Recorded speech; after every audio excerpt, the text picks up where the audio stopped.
To me, forestry is not just a career, but it's a calling. There is a difference between working to live and living to work. Before I talk more about my title, which is establishment of a multiple benefit plantation in Malawi, let me just introduce what a multiple benefit plantation means.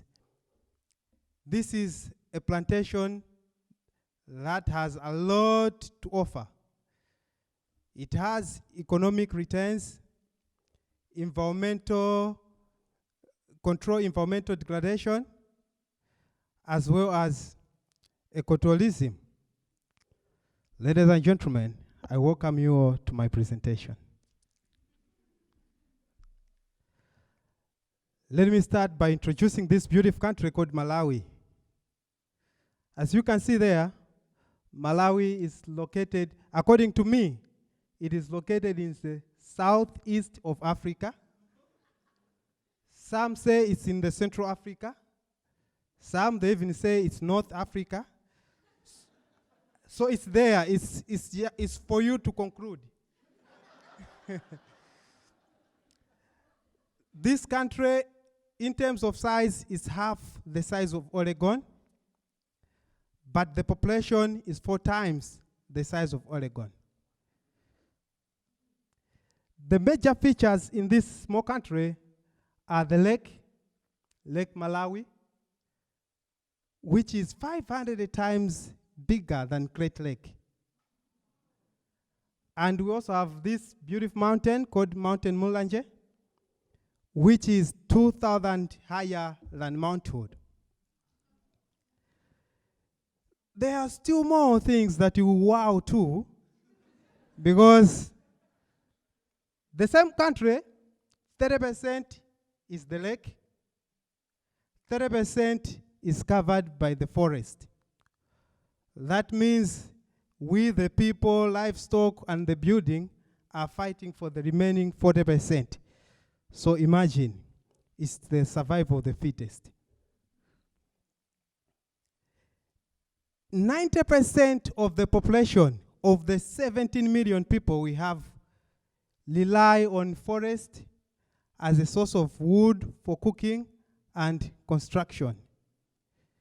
This created a lot of pressure on our natural forest, that plantations, which are mainly planted with eucalyptus and pinus species, were introduced so that people should be getting their forest resources from them rather than the natural forest.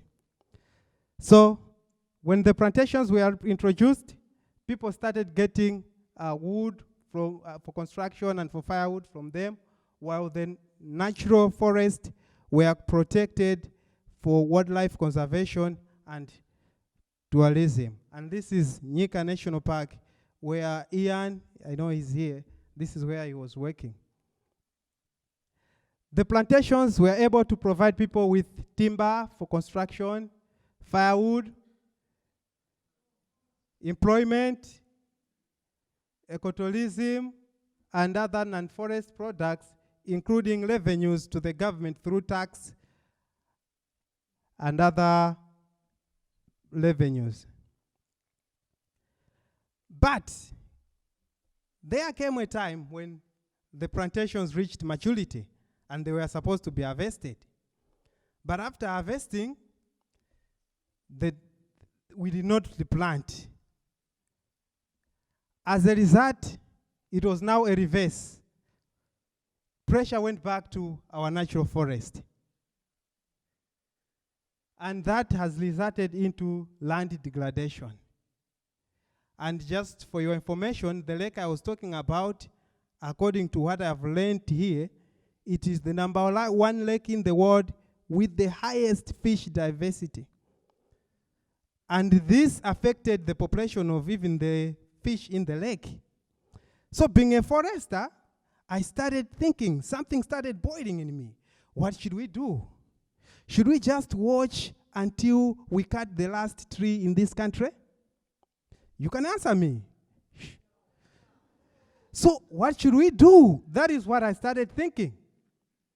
Then I was like, maybe we should consider coming up with improved silvicultural practices which will make forestry more profitable, that investors will easily come and invest. But while I was thinking about that, I saw a green light here to come to Portland to fly for the first time in my life. And lucky enough, this plane did not lose any of my luggages. Up to Oregon. When I came here, I went through a very wonderful thinking process, and I realized that it's not about silvicultural practices. If I think about silvicultural practices, it's like thinking of buying an air ticket before you know where you will be going. But the issue here was to find an investor so that him should find the improved silvicultural practices that will make his investment more profitable. And apart from that, as I've already said, that when I was coming, I was thinking about silvicultural, then the whole thing changed to coming up with a good proposal, an investment proposal. That came because I learned to think in a framework, to zoom out. Not just to think about a tree, but zoom out and think about the forest. And another thing is building partnership. You cannot do everything by yourself. I like the team we have here. We have people who are interested in fire, some are economists, some are in diseases. It's like a partnership. I'm not an expert in disease. I'm not an expert in forest fires.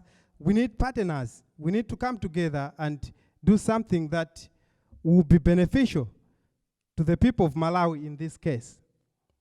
And also in the process, I have come to realize that there are types of investors. Some are private investors and other developmental banks that can invest in a project that I'm working on.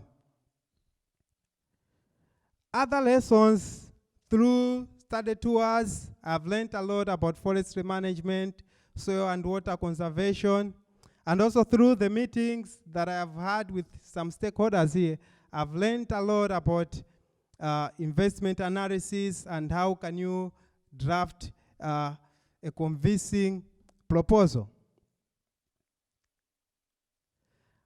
Now, what next?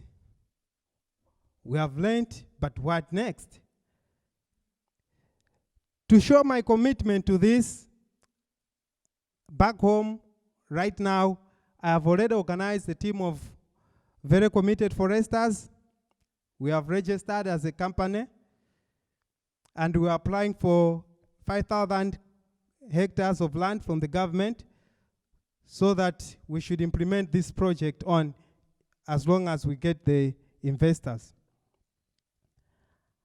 And after that, when I go back home, I'm lucky through Steve. I've been connected to a professor in UK who will be doing a feasibility study on the same project in Malawi. So to me, that's a plus.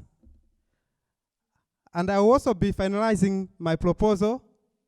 Surely I will be able to submit, and I know that I will find an investor and will establish this investment. After establishment, I am convinced that this plantation will be able to employ local people, and in most cases, women. And women are the most vulnerable people in Malawi. If you're interested in that, that's a long story. It will require another day. And also it will be able to supply people with firewood. I don't know how they pile this, but I just meet them along the road when I'm going to my workplace.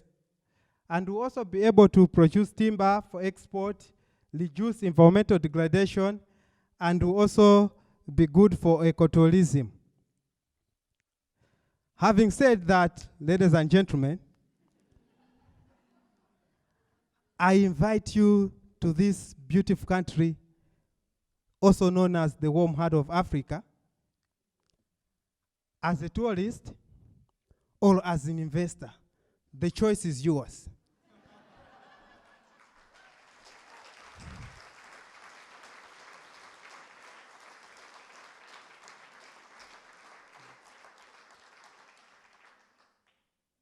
Before I wrap up, I just want to recognize, of course, there are so many people, but I couldn't write everybody there. Otherwise, I needed more than 10 slides to mention them all. But allow me to recognize Halemelo for this opportunity, flying for the first time all the way from Malawi to this wonderful place to meet you wonderful people. And I also want to recognize Steve, I know he's here, for the support. He's the guy who has been there for me as far as drafting an investment proposal is concerned and trying to connect me to the right people who can help me achieve my goals. Dave Lamka, Iron Sinks is here, and Jim Cathcart, they have all been there for me. Thank you very much for your support.